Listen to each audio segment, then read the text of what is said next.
Okay, so this is very similar to our initial work on converting fractions to decimals, but in this case we're converting fractions to percentages.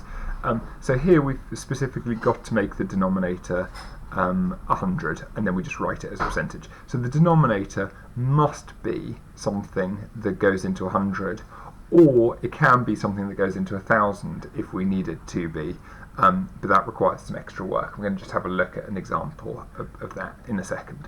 So the first one, 9 out of 50, we're trying to turn it into a fraction out of 100, because that's the same as a percent. So it's going to give us something out of 100. I've got to obviously times that by 2 to give me 100, so I'm going to times this by 2 as well. And it gives me 18. So 9 out of 50 is the same as 18%. The second question looks a bit difficult, because the denominator had to be one of these numbers, and 30 isn't. Look at it carefully, and you should be able to see that the issue here is the fraction hasn't been given in its simplest form.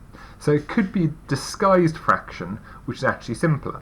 So if we look here, the highest common factor of 18 and 30 is 6. So the first thing I'm going to do is just divide everything by 6 to put it in its simplest form.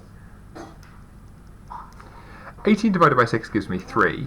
30 divided by 6 gives me 5. So now I've got 3/5, which I'm trying to change into a fraction out of 100. That gives me my percentage. That's a lot easier now. Times by 20, times by 20. And it gives me 3 times 20 is 60, so it must be 60%. 3 out of 125. We know from our previous work on this that 125 goes into 1,000. Doesn't go into 100. So here it goes in 8 times, so I'm timesing by 8. Times by 8 again gives me 24 out of 1,000. Now, I want to change that to a fraction out of 100, because it needs to be out of 100 for a percentage, so I'm going to need to divide by 10. Again, this isn't really proper maths, and we should never see this in our answers. So if I divide the top by 100, I'm going to get a decimal within a fraction.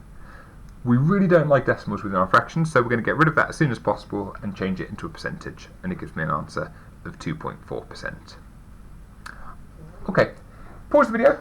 Copy down the worked examples, and then we will try and move on to some questions on this topic. Okay, so here are 9 questions for you to try. The first 3 are fairly straightforward. For the second 3, you are going to need to look and see if you can cancel them first. For the last 3, this bottom row here, you're going to need to go up to 1,000 for the denominator and then divide by 10. Pause the video, have a go, see if you can get all 9 correct. I've got a lot of confidence that all of you can today. Okay, so hopefully everybody got the first 3 questions correct, which are the fairly straightforward ones. Question 4, once you divided by 3, you got down to 10, so you could go up to 100, gave you 70%. Questions 5 and 6 were straightforward divisions to get you to 100. Question 7 onwards, the more complicated ones.